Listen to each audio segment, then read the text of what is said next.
Здравствуйте, мои дорогие подписчики! Добро пожаловать на наш канал! Не забудьте подписаться на наш канал, чтобы быть в курсе новых видео. Бэрон выставит преступление Дилана так, будто он его совершил, и сядет в тюрьму. Дилан говорит, что она думает о разлуке с ним, и они говорят о том, как это будет трудно.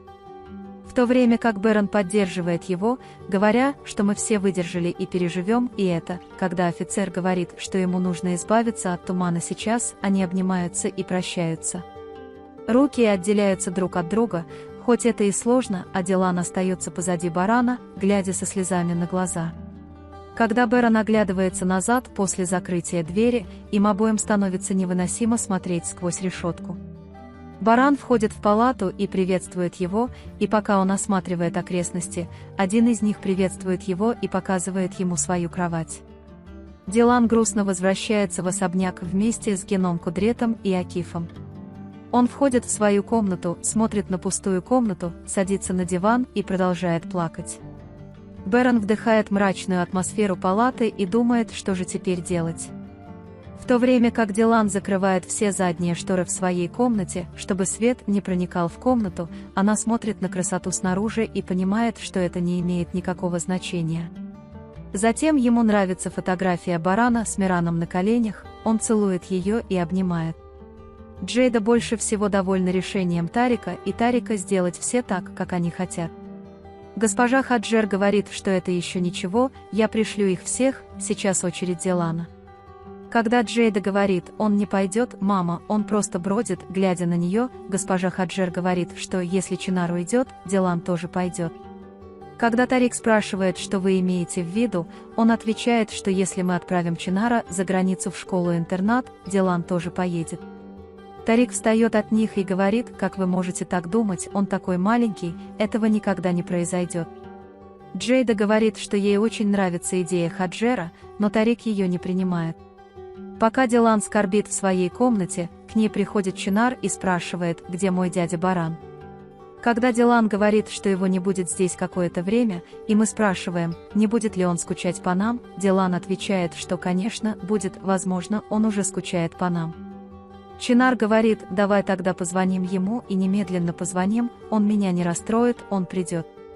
Дилан не хочет ее расстраивать, он, конечно, не хочет ее расстраивать, но говорит не потому, что она не хочет, а потому, что она не может прийти, сделай для нее что-нибудь, и я пришлю это ей.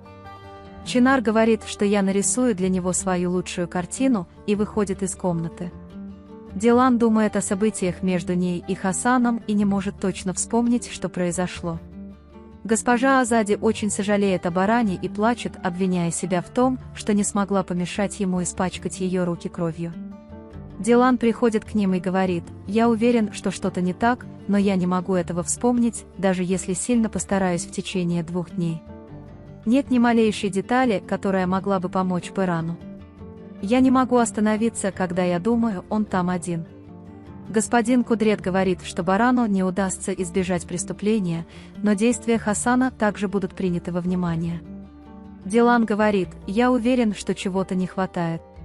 Когда Акиф Баран прибыл на место происшествия, он говорит, что баран рассказал об инциденте так, потому что вы потеряли сознание, пытаясь застрелить Хасана из пистолета Хасана, а затем, когда Хасан взял пистолет и хотел тебя убить, баран вырвал у него оружие и выстрелил в Хасана. Дилан говорит, что это невозможно, он обещал мне, что не будет убивать Хасана. Когда Бэрон находит Дилана без сознания и с пистолетом Хасана в руке, он спрашивает, что ты сделал, Дилан, вынимает пистолет из его руки и тщетно стреляет. Баран думает об этих моментах, а затем, пытаясь привести Дилана в чувство, Акиф подбегает к ним и спрашивает, что здесь произошло. Когда Баран говорит, что убил Хасана, Акиф остается с растерянным выражением лица. Он говорит себе, я буду защищать тебя до последнего вздоха. Если тюрьма означает смерть, то смерть. Пока Чинар рисует барану картину в своей комнате, Тарик приходит к нему и спрашивает, как он поживает и помирились ли они. Чинар говорит, я злюсь на тебя за то, что ты не вернулся за Диланом в тот день, но я не обижаюсь. Тарик говорит, давай посмотрим, что ты рисуешь, я думаю, это будет очень красиво. Когда Чинар-Баран говорит, что отправит подарок моему дяде, лицо Тарика меняется, и он выходит из комнаты. Акиф не мог поверить в это, когда услышал, что Баран убил его, и сказал, что, по его мнению, Баран не сделал бы такого. К ним приходит госпожа Хаджер и желает им скорейшего выздоровления, а затем говорит, что ей даже удалось превратить Хасана Барана в убийцу. Он говорит: будьте осторожны со словами, используя имя Дилана Барана.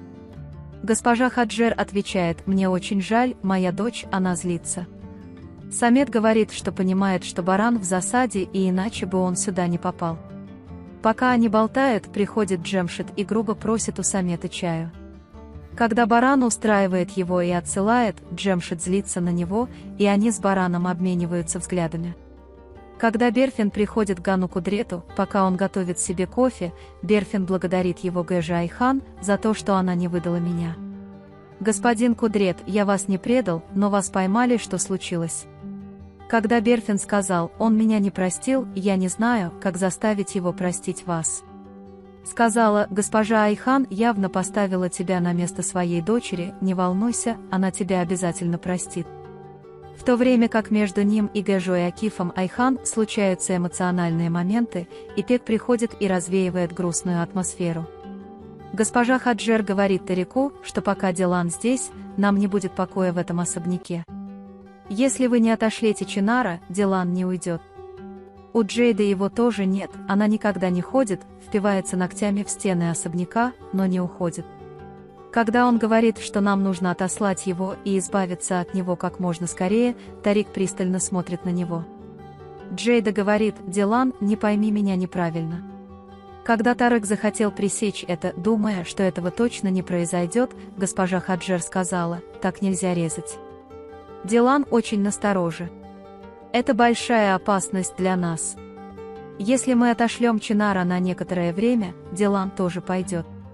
Затем, когда Джейда говорит: «Если хочешь, можешь снова принести Чинара», она говорит то же самое, ведь мы не отдаем ребенка в приют, и когда госпожа Хаджер сердито смотрит на нее, она смягчает свое выражение.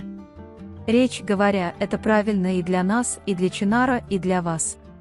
Пока Чинар спит, Дилан приходит в ее комнату, накрывает ее, ласкает ее волосы и гладит.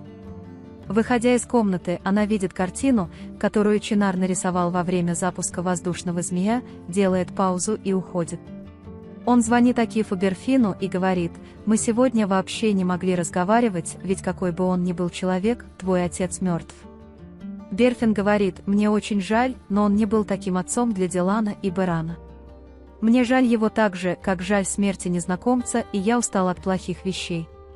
И когда он говорит, что мне стыдно за Дилана и Берана, потому что я с ним одной крови, Акиф говорит: «В чем твоя вина, что ты так не думаешь?» Когда Берфин Баран спрашивает: «Брат, он твой лучший друг?», Акиф отвечает: «Да, они полностью выздоровели», и говорит: «То, что произошло, очень тяжело». Когда Берфин говорит: «Я верю, что хорошие вещи произойдут, а плохие закончатся», Акиф говорит: «Как красиво вы говорите, вы даете надежду». Она вешает трубку, говоря спасибо Акифу за то, что он подумал обо мне и позвонил. В своей комнате Дилан вспоминает моменты, проведенные с Бараном, и обнимает его фотографии. Берон вспоминает времена, когда он говорил: «Мне не будет холодно, если ты рядом», нюхал куртку Барана и целовал его фотографии. Когда она лежит на кровати и плачет с курткой Барана и фотографией на руках, на заднем плане играет песня «Я умру, я умру». Берон также целует и любит Дилана и Мирана на их фотографиях в палате. Госпожа Азади приходит в комнату Дилана и просит своих соседок по палате взять что-нибудь с собой, пока она пойдет навестить Барана. Затем она говорит Дилану: «Моя прекрасная девочка, наберись терпения», и выходит из комнаты. Дилан помнит момент, когда она оставила Барана в тюрьме, и через что ей пришлось пройти, когда она ушла с ним. Пока господин Кудрет прогуливается по пляжу, они встречают Гэжу Айхан. После того, как госпожа Айхан говорит, что слышала о случившемся, и желает ему скорейшего выздоровления, она спрашивает, как поживает Дилан. «Спасибо господину Кудрету, он пытается выжить ради нас и Барана». Но то, что произошло за такое короткое время, очень тяжело. Подобные вещи происходят до тех пор, пока люди изо всех сил стараются предотвратить какой-либо вред своим детям. Госпожа Айхан говорит, что Акиф не мой сын, но я понимаю, как сильно ты борешься за то, чтобы они не пострадали. Господин Кудрет терпеть не может и не хочет вмешиваться в ваши дела, но когда Берфин говорит, что она очень расстроена, госпожа Айхан говорит, что мне тоже очень жаль, я ей очень доверяла, Айше извиняется. Мне бы хотелось, чтобы Берфин не лгал между нами, в любом случае я пойду за Ипек из школы. Он продолжает пытаться убедить Тарика прислать Хаджер, Ханем и Джейду Чинар. Как только Тарик приходит в особняк, он думает, что прибыл Чинар-Баран, и бежит к нему, а госпожа Хаджер говорит: «Вот видишь, сынок, по крайней мере, послушай, что я говорю, и подумай об этом». Тарик говорит, что ни о чем думать, мама, мой сын останется со мной. Между Бараном и Джемшином происходят резкие разговоры. Когда Джемшин хотел сокрушить Самета, а Баран не позволил ему, Самет предупреждает Барана: «Спасибо, брат, ты снова показал свое величие, но я совсем не чувствую себя комфортно». Джемшин – жуткий человек. Берон говорит: «Расслабься, он ничего не может сделать». Пока госпожа Айхан думает о том, что господин Кудрет сказал о Берфине, она втыкает себе в руку иглу. Ипек говорит, что если бы Айши была сестрой, этого бы не произошло, она должна меня простить, и, делая это, ты еще и расстраиваешь моего отца. Когда госпожа Айхан говорит: «Во что я могу поверить», она явно мошенница, тетя Акиф говорит: «Вы спрашивали Берфин, почему она сказала эту ложь? Пожалуйста, не комментируйте подобные вещи, не зная людей». Пока Джейда Чинара искала Дилана, она сказала ему: «Дилан солгал тебе, забудь своего дядю Барана, потому что твой дядя Баран говорит ему умереть». Дилан входит в особняк и заставляет его замолчать, говоря: «Джейда». Чинар выбрасывает фотографию и идет в свою комнату. Когда Дилан спрашивает: «Почему вы это делаете?», Джейда отвечает: «Мы не лжем нашим детям, я просто смотрю на результаты». Баран – убийца. Дилан идет к Чинару и рассказывает ему факты на языке, который он понимает, и убеждает его, что он сказал это, чтобы уберечь ее от травм. Дилан вспоминает, что тогда произошло, и понимает, что убил Хасана. Он покидает Чинар, говоря, что ему нужно немедленно пойти к нему, и отправляется в Баран.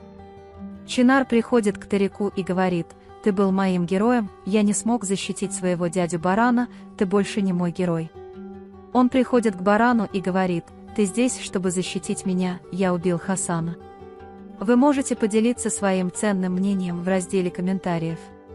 Не забудьте подписаться и включить уведомления, чтобы видеть больше видео. Увидимся в следующем видео. Береги себя. До свидания.